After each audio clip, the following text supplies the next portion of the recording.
Well, the choir is finding a place to sit. Why don't you just take a moment, please stand and say good morning to those around you and be sure to give each other a good blessing of God.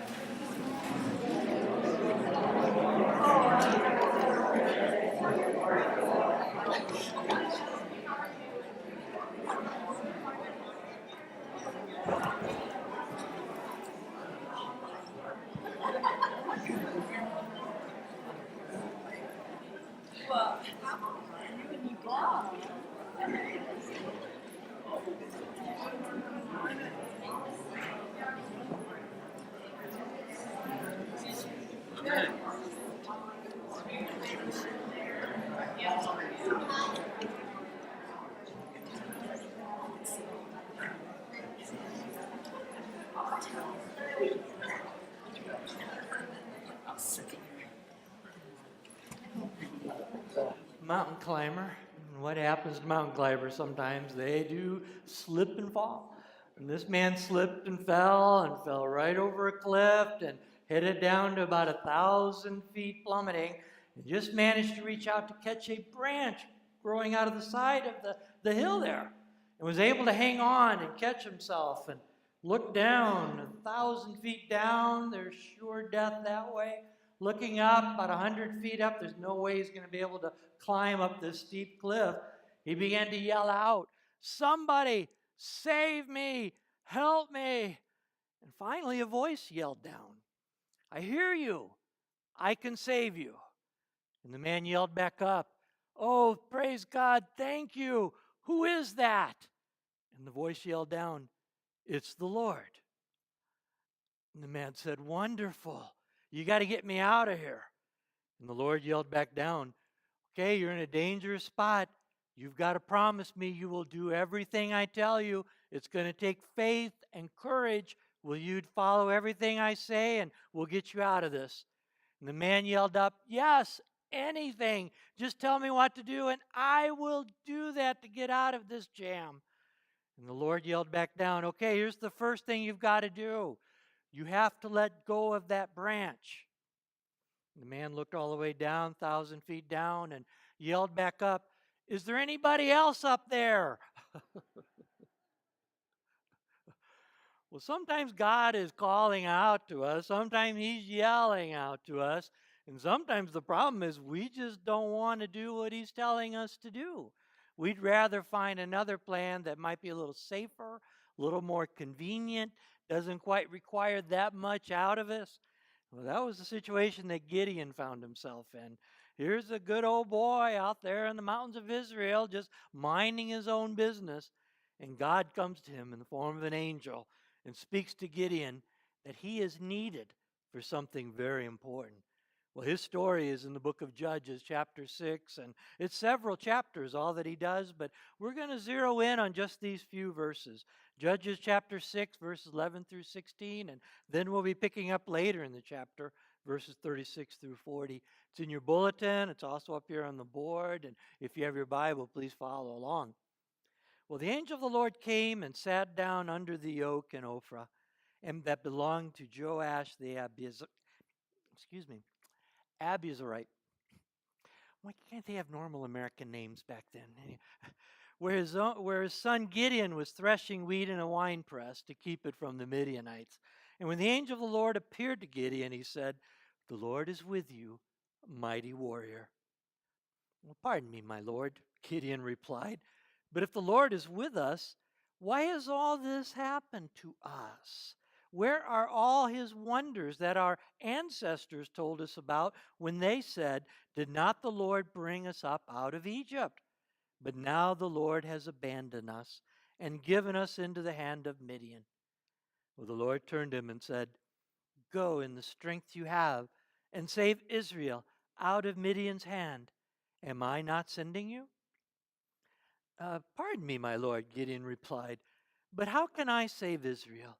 My clan is the weakest in Manasseh, and I am the least in my family." And the Lord answered, "I will be with you, and you will strike down all the Midianites, leaving none alive." And then a little bit later in the chapter, Gideon said to God, "If you will save Israel by my hand as you have promised, Look, I will place a wool fleece on the threshing floor. If there is dew only on the fleece and all the ground is dry, then I will know that you will save Israel by my hand, as you said." And that is what happened. Gideon rose early the next day. He squeezed the fleece and wrung out the dew, a bowl full of water. And then Gideon said to God, "Do not be angry with me. Let me make just one more request. Allow me one more test with the fleece. But this time make the fleece dry and let the ground be covered with dew." And that night God did so. Only the fleece was dry and all the ground was covered with dew. And may God add power to this word. And may God give us the courage that we find ourselves in this very same story with Gideon, perhaps responding in very similar ways. Well, we meet the man Gideon. We've heard the name Gideon and Gideon's Bibles, and I understand it's in True Grit. Katharine Hepburn accused Rooster Cogburn, if I got this right, of rescuing the poor sheriff and bringing him back to life. She said, "You have raised up a living Gideon there." Does anybody remember that line, or am I just imagining my memory here? But Gideon has a good phrase. People talk about Gideon, the one that rises up and is able to conquer against all bad things. But here we find Gideon in a most peculiar way. Gideon is there threshing wheat. He's making bread. Back in the old days like this, bread was a staple. You did it every day.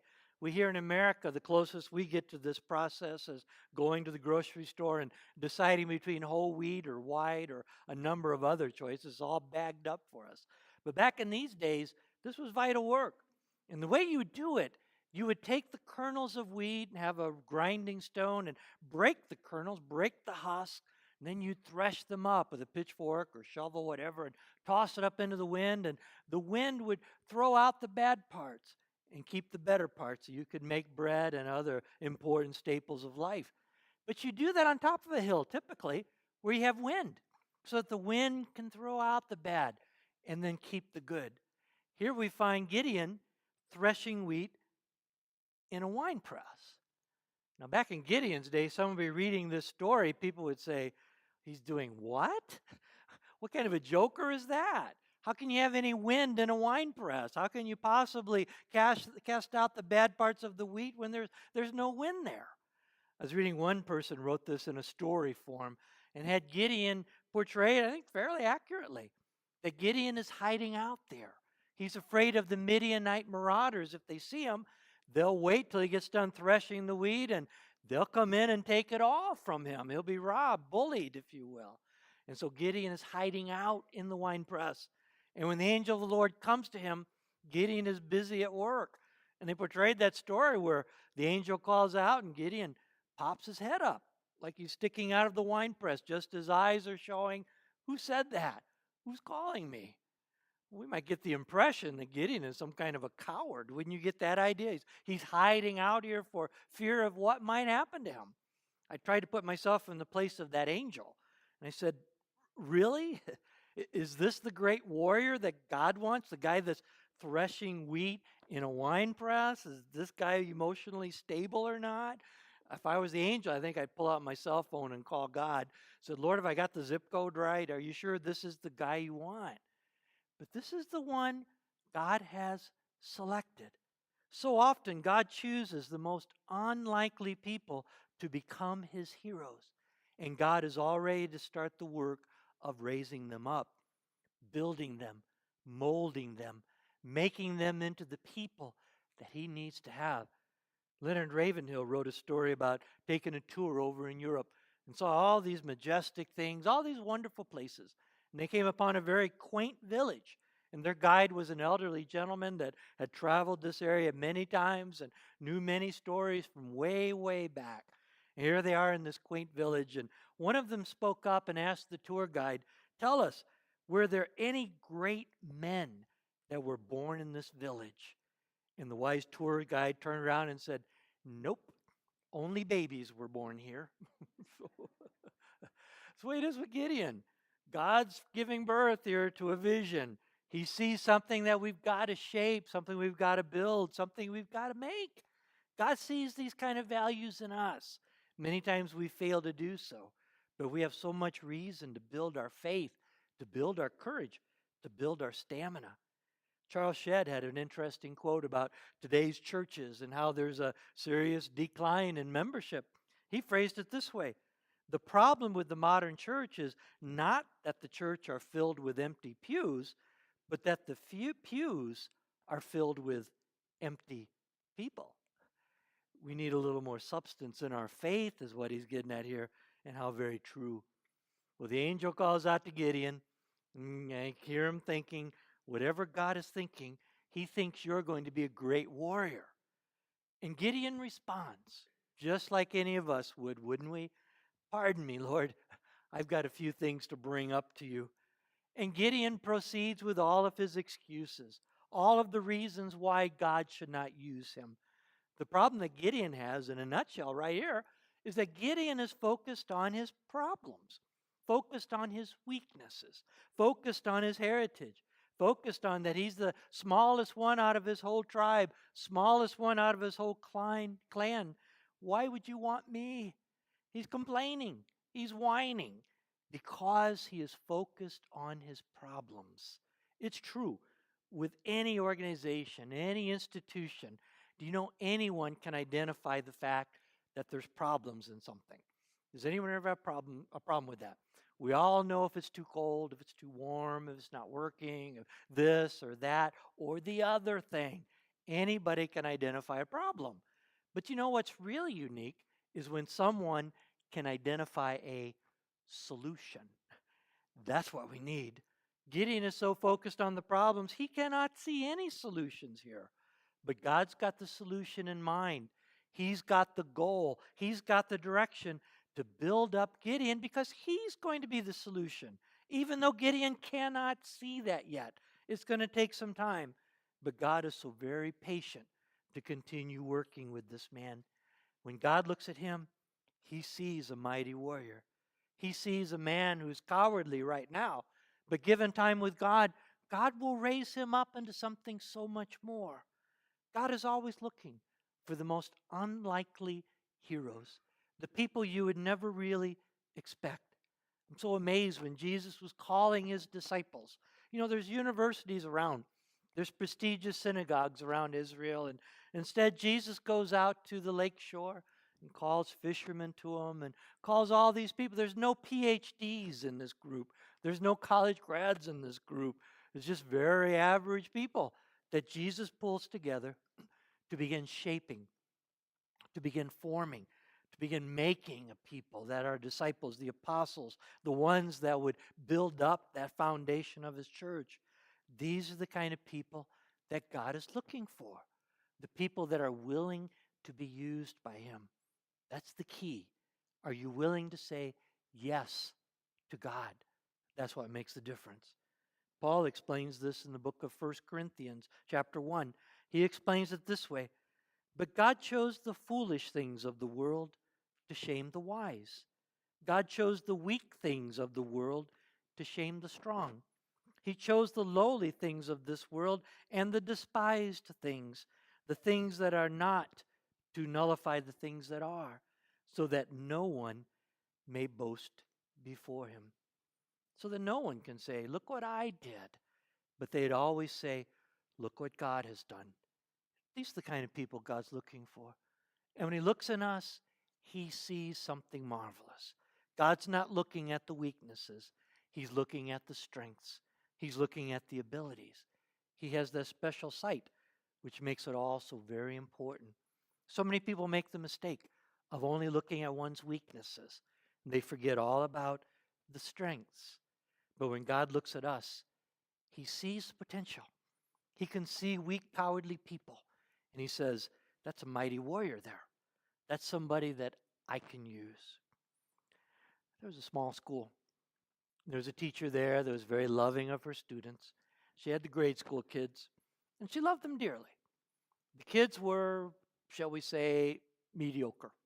None of them were failing. None of them were excelling. There was no real major honor roll students here, but they were all doing okay. And so she called the parents together, have a parent-teacher conference, and just to give an update on how everything was going. And the several parents came in, and she was talking with them and said, you know, the kids are okay. Nobody's failing, and had the grade book open and going through the B's and C's, a few A's here and there, and just talked about goals they might put together. And then she was called out of the room for something else, and so she left and excused herself. Said she'd be back in a few minutes. Yeah, it was a mistake, perhaps, maybe not. She left her grade book open on her desk, which is way too much temptation for a parent to peek and see. And the parents did. They got up and were looking at it carefully. And they saw all the letter grades, and true, B's, C's, and just a couple A's here and there. And they just kind of shook their heads. Well, we'd hoped for more. But then they saw something else in her grade book.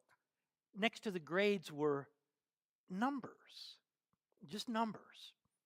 And one number was 114 next to Susie.